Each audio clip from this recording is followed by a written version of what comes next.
I woke with a gasp, my heart hammering against my ribs. Sweat slicked my skin, the air hung thick and hot, a miasma of unfamiliar scents assaulting my nostrils. Where was I? What had happened? The last thing I remembered was nothing. Blankness. I pushed myself up from the damp earth, my hand sinking into something soft and rotten. Panic seized me, cold and sharp. Towering trees choked the sky, their branches a tangled mess that filtered the sunlight into an eerie green gloom. Vines thick as my arms snaked around the massive trunks like pythons. This was no ordinary jungle. This was a nightmare made real. Disoriented and afraid, I stumbled to my feet. My clothes, once familiar, now felt strange and constricting. I had nothing on me. No phone, no wallet, no way to contact the outside world. I was utterly alone.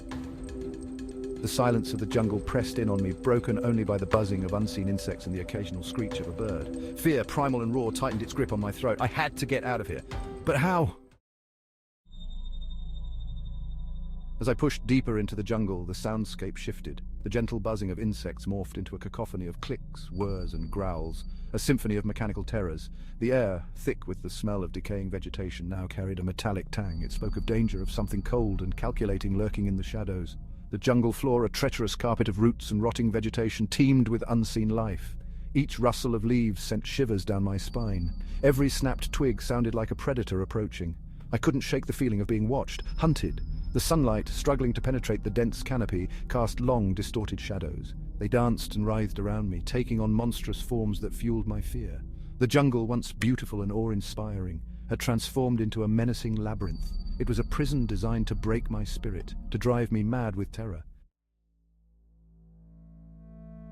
Just when I thought the situation couldn't get any worse, a voice boomed through the jungle, shaking the very air around me. It was deep, mechanical, and utterly devoid of warmth. AI monster. You have entered the escape game, it announced. Your mission is to survive. The voice paused, letting the weight of its words sink in. You have 1 hour, 60 minutes. That's all that stood between me and... What, freedom, death? The voice didn't elaborate. The uncertainty was its own kind of torture. AI monster. To escape, the voice continued. You must find and befriend 100 AI companions. They are scattered throughout this jungle, waiting to be found. AI companions, what did that even mean? Were they talking about robots, aliens, animals with artificial intelligence? I had so many questions, but the booming voice offered no further explanation. Section 4. Silicon Saviors. The voice had been vague, but it had offered a sliver of hope.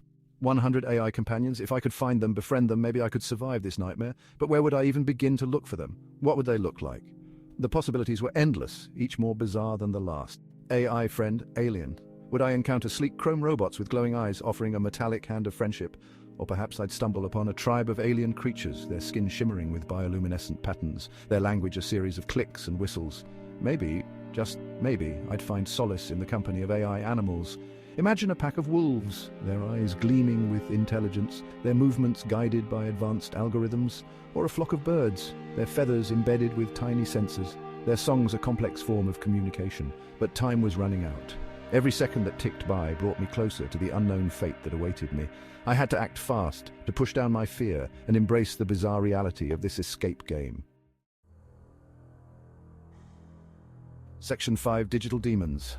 The booming voice had warned of the dangers lurking within this digital jungle. Beware, it had said, for not all AI entities are friendly. Some are driven by darkness, their programming twisted into monstrous forms. AI monster. The thought of encountering these digital demons sent chills down my spine. What horrors awaited me in the shadows? Would I face hulking AI monsters, their metallic bodies bristling with weapons, their eyes glowing with malevolent intent? AI ghost? Or would I be hunted by spectral AI ghosts, their forms flickering in and out of existence, their cries echoing with the pain of their digital demise? The possibilities were as terrifying as they were endless. And what would happen if I failed to find my 100 AI companions in time? The voice had been clear about the consequences, death or eternal entrapment in this digital hellscape. Section 6. Escape or perish. The weight of my situation pressed down on me, heavy and suffocating. 1 hour. 100 AI companions. The odds were stacked against me, but giving up wasn't an option. I had to survive. I had to escape. Taking a deep breath, I plunged deeper into the digital jungle. The air hummed with unseen energy. The ground vibrated with the movements of creatures, both real and artificial. Every rustle of leaves, every snapped twig sent my heart racing. Would I find the AI companions I so desperately needed? Or would I fall prey to the digital demons that lurked in the shadows? The answer, hidden somewhere in the heart of this terrifying jungle, remained elusive, but one thing was certain. I was in a fight for my life, a race against time, in a world where the line between reality and nightmare had blurred beyond recognition.